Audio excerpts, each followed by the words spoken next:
Hey guys, welcome to Sportstar Extras IPL special. We'll be discussing IPL's match number 9. And believe me, I'm still struggling to find my speech.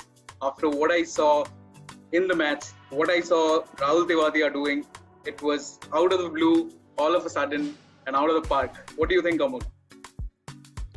Yes, Hassan, fascinating game, isn't it? Yeah, absolutely. It's difficult to digest what we actually saw on the day.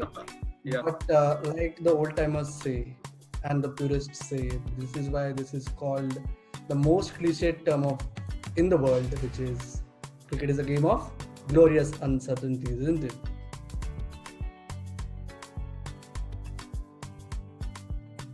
My first hit, which will be obviously, I was talking about the man himself, Rahul Tewatia.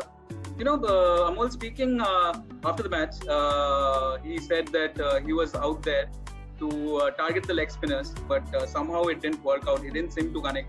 He was getting the edges, the ball was going back, but then all of a sudden, 20 overs down, you see him going after a bowler like Sheldon Cottrell, an international bowler like Sheldon Cottrell, and he tried to go after him like he went for 6 sixes, and he couldn't connect one ball. That's a different issue. Couldn't connect. He missed it completely. But I can just say that I'm waiting to see more of him in the IPL. What is your hit, Amol? So, Santa, obviously it was all about batting, right? The highest successful chase. But my Absolutely, pick, my hit of the day is going to be the Rajasthan Royals death bowling. Okay, I am sure most of us tend to forget what happened in the first innings of an IPL game after the match. But the fact of the matter is, you go back to the first innings, 15 overs, 172 for no loss.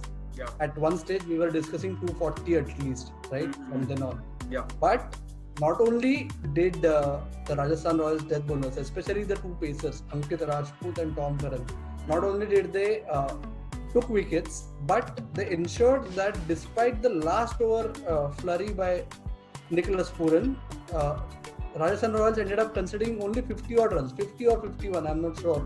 But that turned out to be decisive in the end, isn't it? Yeah, absolutely. Because the way Rahul and Mayank were going after the ballers, the partnership, what an innings it was, absolutely. And now I'll come to the miss, which shouldn't actually be called a miss, considering how Mohammad Shami is as a bowler, one of the best in the business. But I can't call it a miss. Again, I'm saying the same thing because he couldn't just get his Yorker right today. When he needed it the most. Don't you think so? Santa, I'll just expand on it when it comes to my miss. It's not just Shami. I won't single him out. I picked hit as the death bowling, and miss also for me is the death bowling. Ultimately, it's the last 4 overs that turned out to be the difference between the two teams, right? And you touched upon it, Tewatia. He went after Cottrell, but ultimately Cottrell just wilted. Okay, and it's not that he got something right and was hit out of the park. No, he just fell into Tewatia's trap. He just couldn't get himself out of it. It happens. It's a sort of a brain fade. And when you are out there in the middle, it tends to happen to a lot of cricketers, but that's something precisely that a death bowler is not supposed to do, right? Yeah, that's when you're supposed to keep calm. Yeah, absolutely.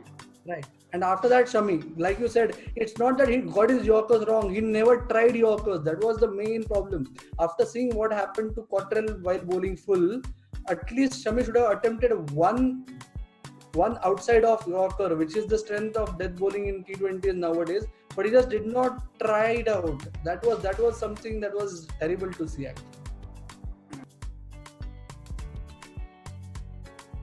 Okay, so enough of match 9. It's time to look forward to match 10, which is the big clash between Royal Challengers Bangalore and Mumbai Indians. Santa, give me one contest within the contest that you are looking forward to. Well, my contest within the contest will be obviously the game of the captains tomorrow. Rohit Sharma and Virat Kohli, a very, very successful international captain, India's captain versus the most successful IPL captain ever. We could see interesting tactic changes come into play, and Rohit Sharma is on the cusp of getting the captaincy almost. He might get it sometime from Virat Kohli. We can see interesting changes in the form of, might be Virat Kohli might call in a Moeen Ali, who has been very successful against Mumbai Indians. What do you think? What do you think about the other contests that we should look forward to? Yeah, I'm really looking forward to the battle between Yuzvendra Chahal and Surya Kumar Yadav. Okay, Chahal has established himself in international cricket, in white ball cricket, right? Surya Kumar Yadav has been knocking on the selector's door for more than a year now. He has started off with a bang, and it's that contest in the middle overs that might prove to be decisive. Just to add to it, when it comes to playing against Mumbai Indians, Yuzvendra Chahal does have that extra zeal. Yeah. Primarily because his association, remember, most of us tend to forget, but he did make his IPL debut for Mumbai Indians.